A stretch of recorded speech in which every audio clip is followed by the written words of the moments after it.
बताई, जो बिंदल जी ने आंकड़े दिए, तो क्या सुक्खू को सुक्खू कहना बनता है? क्या बनता है? ये किसकी सरकार है? किसकी सरकार है? आज जनता का हर व्यक्ति दुखी है। युवा मोर्चा के लोग नारे लगा रहे थे कि सुक्खू भाई हमारी नौकरियां कहां गई। माताएं नारे लगा रही थी हमारी 1500 की पेंशन कहां गई। बिंदल जी, कांग्रेस वाले बड़े होशियार हैं, गारंटी दी है, बात भी करेंगे, 5 साल करते रहेंगे। मुझे एक घटना याद आ गई, जब पंजाब में कांग्रेस की सरकार थी, मैं एमएलए था, तो वो भी ऐसे वादे करते थे।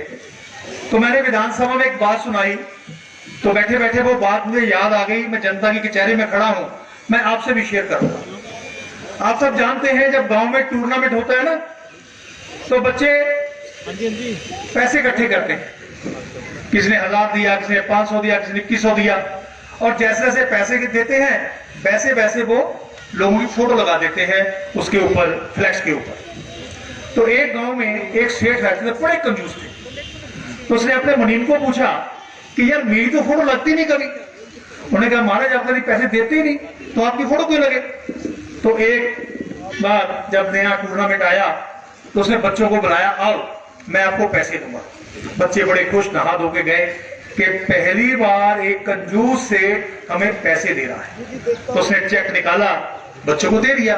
बच्चे नाचते हुए चले गए, बहुत बड़ी फोटो सेट की लगा दी, टूर्नामेंट के फाइनल में उसको सम्मानित कर दिया और चेक बैंक में लगा दिया। जब चेक बैंक में लगा दिया तो चेक डिसऑनर हो गया, पास नहीं हुआ।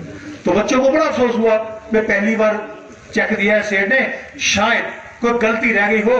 तो जब उसका नोट आया, जो मीमो आता है, तो उस पर लिखा था चेक पे साइन नहीं है। वो भागे भागे सेठ के पास गए कि सेठ जी गलती से शायद आपको भूल गए, आपने चेक पे साइन नहीं किए। कहते नहीं नहीं गलती से नहीं किए, मैंने जानबूझ के नहीं किए, क्योंकि मुझे गुप्त दान देने की आदत है। ऐसा ना हो कि आपकी गारंटियों का वही हाल हो, आप 4000 करोड़ 20,000 करोड़ गिनते रहे और सरकार के 5 साल पूरे हो जाए, फिर आप पछताएं। पछता तो आप आज भी रहे। तो इसलिए मैं केवल सोचता हूं कि हमारी सरकार, जयराम जी मुख्यमंत्री रहे, हम प्रवास करके आते थे, जनता की बात सुनते थे, मीटिंग होती थी तो उनको बताते थे भाई साहब वहां जी काम होने वाला है। कैबिनेट की मीटिंग होती थी हर हफ्ते, तो उसमें वो काम पास होके जनता को बता दिया जाता था कि आपने ये बात कही थी और हमने इसको पूरा कर दिया। ये थी सरकार जयराम की। दूसरी बात देखिए, भारतीय जनता पार्टी की सरकार और कांग्रेस की सरकार, जरा पहले नेशनल लेवल की बात मैं करता हूं। आप टीवी देखते थे, अखबार पढ़ते थे, रोज क्या मिलता था? एक स्कैम। आज कोला खा गए, आज हवा खा गए, आज धरती से भी कुछ खा गए, आज फाका खा गए। जैसे ही नरेंद्र भाई मोदी की सरकार आई, आप अखबार पढ़ते हो, टीवी देखते हो, तो आपको हर रोज एक स्कीम मिलती है। स्कैम से हम स्कीम पे आ गए हैं। ये है भारतीय जनता पार्टी की सरकार। जश्न की बात आई, जश्न की बात आई तो पत्रकार बंधु, आखिर इनको भी अपनी न्यूज बनानी होती है, बहुत बड़ी ड्यूटी है। तो पूछने लगे कि जी जो 1 साल का जश्न मनाया, इसके बारे में आपका क्या कहना है? तो मैंने कहा कि भाई एक विद्यार्थी फेल होके आ गया, उसके एग्जाम में नंबर आई नहीं, फेल हो गया। उसने अपने दोस्तों को बुलाया कि आओ पार्टी करते हैं। ये सरकार अपनी फेल होने की पार्टी कर रही है कि हमने 1 साल में कुछ नहीं किया, लेकिन हम जनता का पैसा एक बार फिर जश्न बनाने के ऊपर लगाएंगे। इन्होंने जनता के जख्म पर नमक छिड़का है, पैसा जनता का और बाबा अपनी। तो आज जो इन्होंने काम किए 1 साल में, एक काम भी बता दें। हाँ, जहां की कानून व्यवस्था, ये प्रदेश बड़ा शांत प्रदेश है, यहाँ लोग शांति से रहना चाहते, जीना चाहते हैं। लेकिन जिस ढंग से मनोहर कांड हुआ चंबा में, आप सबको जानते हैं, आज तक कभी भी हिमाचल में ऐसा नहीं हुआ। कानून व्यवस्था को तार तार करके रख दिया।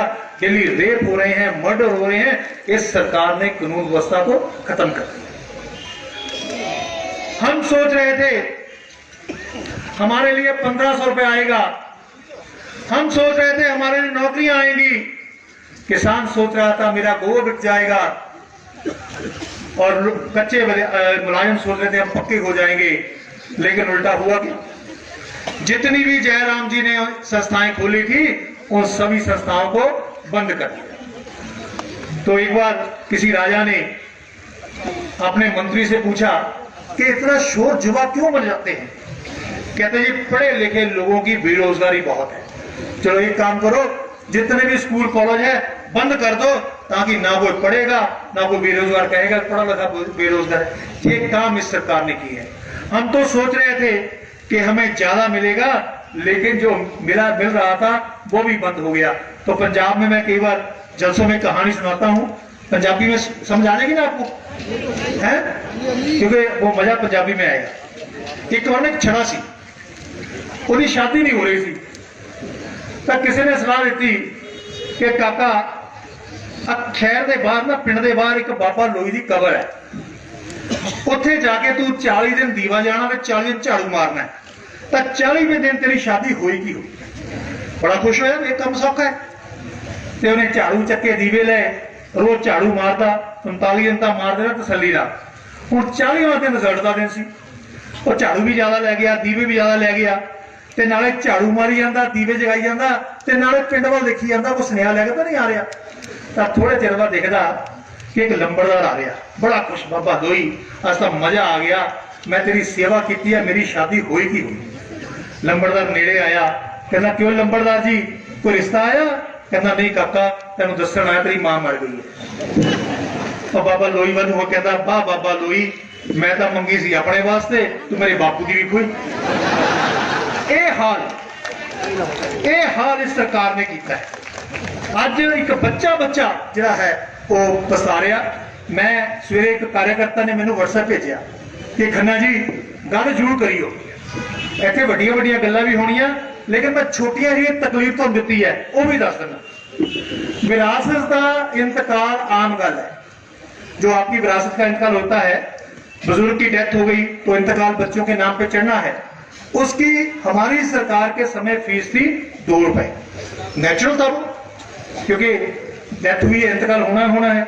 आज वो बढ़ के फीस हो गई है 500 रुपया। पता है आपको? आज 500 रुपया फीस हो गया 2 रुपए से। कितना गुना बढ़ गया जी, कैलकुलेशन कर लो। आप पावर ऑफ अटॉर्नी देते थे, देना पड़ता है, कोई बाहर बैठता है, कुछ करना है, छोटे छोटे काम के लिए पावर ऑफ अटॉर्नी देनी पड़ती है। आज उसकी फीस 1500 से 2000 रुपया हो गई है। मैंने अपनी पावर ऑफ अटॉर्नी किसी को देनी है तो वो आपको 2000 रुपया देना पड़ेगा।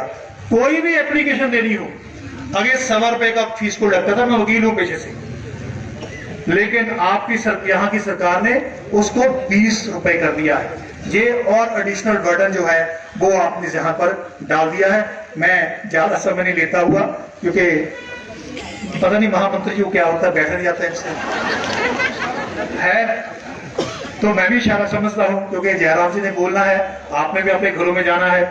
और मैं तो यही आपसे कहता हूं कि जो कष्ट आपको दिया है सरकार ने, इस कष्ट को भूलना मत। अगर आप इस कष्ट को भूल गए ना, तो सबसे बड़ा गुनाह आप अपने साथ करेंगे। ये बात आप सोच के जाना।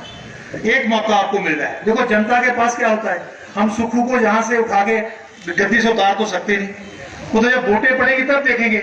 लेकिन अब मौका है उस सरकार को सबक सिखाने का। लोकसभा का चुनाव अगले साल आ रहा है, 4 की 4 सीटें भारतीय जनता पार्टी को जिताकर आपने नरेंद्र भाई मोदी को बताना है कि अगर कोई गलती हमसे हुई है विधानसभा में, हम उतनी ही ज्यादा वोट चकाकर भारतीय जनता पार्टी के 4 कैंडिडेट जिता के भेजेंगे ना। एक बार दोनों मुठियां बंद करके विश्वास दिलाओ, भारतीय जनता पार्टी, भारतीय जनता पार्टी। बहुत बहुत धन्यवाद।